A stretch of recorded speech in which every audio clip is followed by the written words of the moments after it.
So this is maybe like the third time that I've recorded this because I think I have a hard time parsing out my feelings about Sam and Frodo as a romantic ship, because when I was coming up in life, in like the Lord of the Rings fandom, growing up religious, shipping these two was like you were persona non grata in the fandom.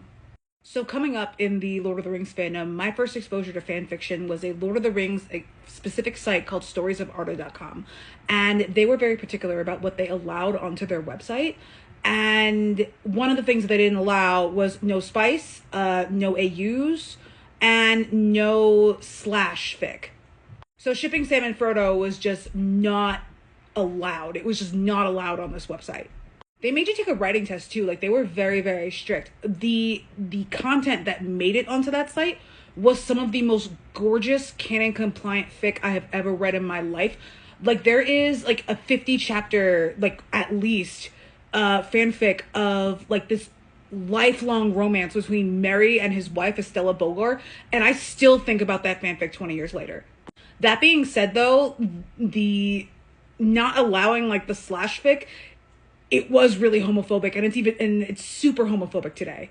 But like growing up in that and growing up as religious as I did, I didn't really see a problem with it at the time, and now I do. And I don't think I'm quite done unpacking like the homophobia of the fandom with this.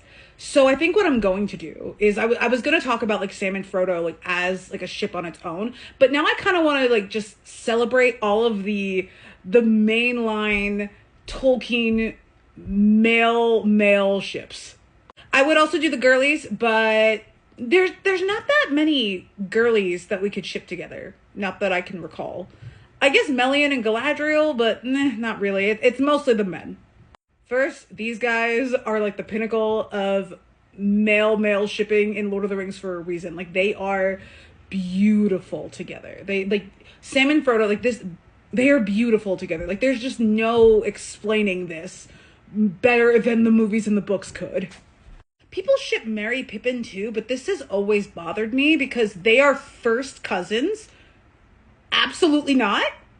They also marry after the book series is done. Like, they have their own kids and all of that. So like, they're not like these I personally don't ship them. They're bros, but I'm gonna include them just because other people ship them, even though I personally just don't. Not for me. Like, if there's such a, like, if no TPs are still a thing, this is one of them for me.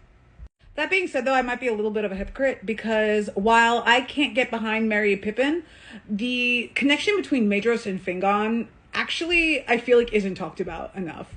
So Maedhros is the firstborn son of Fëanor, and Fingon is the firstborn son of Fingolfin. And Fëanor and Fingolfin are half-brothers through their father, Finwë. So when everything happens with, the Silmarils get taken and the trees are destroyed and all of that, Fëanor, he mobilizes everybody as the newfound High King of the Noldor, and he takes everybody across to do the crossing from Valinor to Beleriand. And after a very hard, very bloody crossing from Valinor to Beleriand, Maedhros eventually gets captured by Morgoth, and he is hung from his wrist off of like Mount Thangorodrim. That's what it's called, Thangorodrim. And Fingon goes to save him. And Fingon actually cuts off Maedhros' hand. And what ends up happening is that because Fëanor is dead after he like tried to fight like 20 Balrogs, Maedhros is then High King, which is like why he was taken. But then Maedhros, because he has taken the oath that the Fëanorians all took to get the Silmarils, and he like they're in for a very long, very bloody, very morally gray battle. Maedhros ends up passing the crown of High King from himself to Fingon. So Fingon is High King for a while until, if I remember correctly, the Nirnaeth. And Fingon dies during the Nirnaeth, and that's when Gil-galad takes over. Anyway, like these two are pretty much doomed by the narrative, but there is something here, which is why people ship it. Next, we have Beleg and Turin, who, oh god, Beleg, you could have done so much better. Like, they're doomed by the narrative, not necessarily because, like, their circumstances keep driving them apart or whatever. It's mostly because Torin is a dumbass who doesn't know how to make good decisions, and it just literally just does not have a brain in his head, and Beleg is constantly, like, trying to get him back onto, like, the right path, and then it just doesn't work, and it doesn't work, and it doesn't work, and then eventually, Beleg goes to get Torin out of, like, his current rotten situation that he has caused for himself, and then Torin, he thinks that Beleg is, like, trying to hurt him, so he slaughters him, like, right there on the spot. And that's how this ship dies. And then Torin goes and continues to make horrible decisions. And yep, no, this is doomed. These guys are just doomed. I'm sure an argument could also be made for Baron and Finrod Felagund. Finrod is the guy who Galadriel is trying to avenge in the Rings of Power. This is the event that killed him. The Rings of Power is not doing this quite so accurately because Sauron didn't kill Finrod directly. Sauron just put them in the prison that allowed the wolf to kill him, you know? I don't necessarily ship this because Baron and Luthien, Baron and Luthien are still very, they're canon, they're endgame for a reason. But I'm sure there are people who do ship Baron and Finrod. And Finrod and Luthien aren't related, so this isn't as icky as like Maedhros and Fingon, so to speak. This isn't in the Hobbit book. It's not in the Hobbit book, but the chokehold that Bag and Shield has on me, this is my favorite male ship in the Tolkien universe, like just hands down. I actually just watched the Hobbit's extended editions yesterday. I actually took all of Black Friday and I watched all of them all in one day.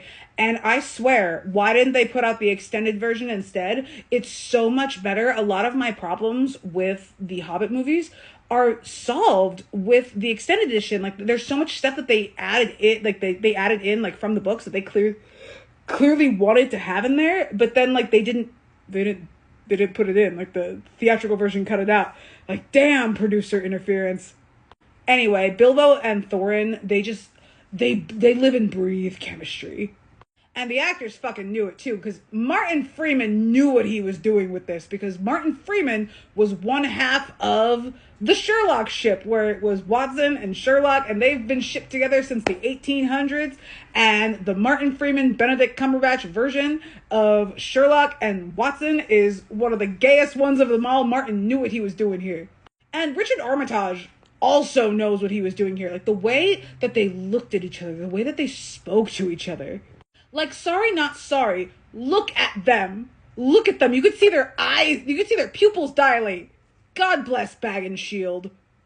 Anyway, that is just a brief, probably not comprehensive celebration of the queer male ships in the Silmarillion that I could think of off the top of my head. I know it's not Pride. We're 6 months out from Pride, but here you go anyway.